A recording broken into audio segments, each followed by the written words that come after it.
The Bible Part 19. The Bible Part 19. James Gunn. Thy words were found, and I did eat them, and thy word was unto me the joy and rejoicing of mine heart. Jeremiah 15 verse 16. Contemporary oral and written ministry, continued.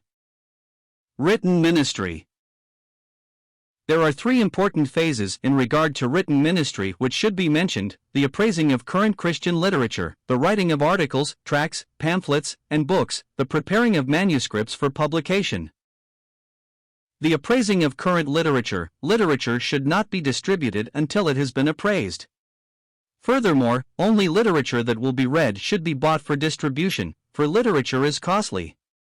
While we cannot force a person to read, we may induce him. All literature for free distribution should be examined, first, for its content. We should be sure that it is biblical in fact and spiritual in tone. Second, it should be examined in regard to relevancy. What was important and relevant 100 years ago may not be so now. Stories and illustrations of obvious age and foreign background are not nearly as acceptable as those from modern life and local settings. Third, written material should be examined for interest. Articles written in the first person are as objectionable as a conversation in which a person speaks much of himself. Such statements as "I think," "I have observed," "I do," etc. separate the reader from the writer. The plural pronoun should be used, for it involves the reader. Occasionally, the third person may be used, for reader interest may be further aroused by direct address. Fourth, articles should be examined for readability. Long paragraphs reduce readability, as do long sentences and long words. Long, little understood and archaic words greatly reduce the possibility of an article being read. Readability is maintained by the use of current language, sentences of normal length intercepted by short pithy ones, and short complete paragraphs. Fifth, the printing should be considered. Sloppy printing, small type, cheap paper, all reduce the possibility of even good sound ministry being read. Producing written ministry. The remarkable advance of the cults, humanly speaking, has been due to their literature. This might also be said about communism. The Christian church should pay more attention to the distribution within itself and beyond itself of sound bibliocentered teaching. There is need for tracts, pamphlets, and books of various types, and here we enter the field of Christian journalism. We should understand that different types of writing require different forms of structure. For example, the structural form of biography should be more or less as follows: begin with the present, what bearing the character has on the present, then write of his past, his birth, boyhood, etc. Follow this with his progressive history, the history that made him what he is, close with some prognosis of his influence in the future. Take another example. A know-how article, as such are called, starts with the idea what.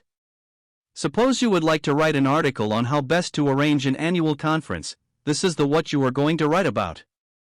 Next part of the article corresponds to why. Just why has the writer written about the what? Why arrange an annual conference? They are important because of their contribution to Christian life and testimony, but they are costly. The next part states just how the arrangements are made, a step-by-step description how to carry out the ideas. The next step is when.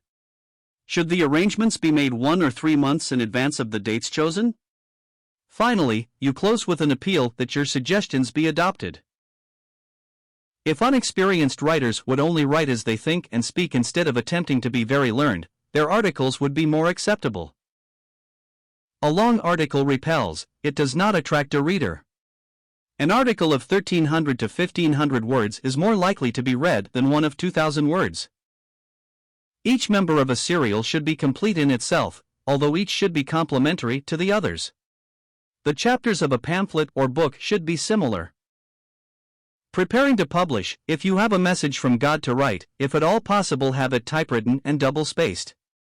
Use only one side of the paper, and leave on both sides a margin of 1 inch or 1.5 inches in order to provide space for the editor to write in corrections, deletions, etc. Only half of the first page should be used. The top half should be left blank for the editor. On this he writes the instructions to the printer. It is well to remember that an editor is not only responsible to correct any mistake he may find in spelling, punctuation, or syntax, but also to fit articles into the space available. This may require that an article be shortened. A good editor tries to do this without impairing the content. He may do this by deleting repetitious statements, by removing adjectives and adverbs, and at times poetical parts. An editor usually gives the best space and the most space to articles he considers of vital importance to his reader audience. Paul exhorted Timothy, "Preach the word, be instant, diligent, in season, out of season, reprove, rebuke, exhort with all longsuffering and doctrine." 2 Timothy 4 verse 2. In ministry we are to be diligent and urgent in the proclamation of God's word, even as heralds of the King. There should be no specific place or season for the preaching of the word, but there should be definite spirit and clarity, all longsuffering and doctrine.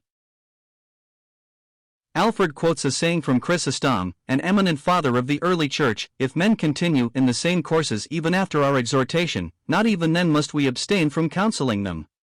For fountains flow, even if no one draw from them, and rivers run, though no one drinks. So too the preacher ought, even if no one attend him, to fulfill all his own duty, for our rule, who have taken in hand the ministry of the word, is laid down by God the lover of men, that his part is not to slacken, nor be silent, whether men hear, or pass by." May what has been suggested help in the fulfilling of this biblical command.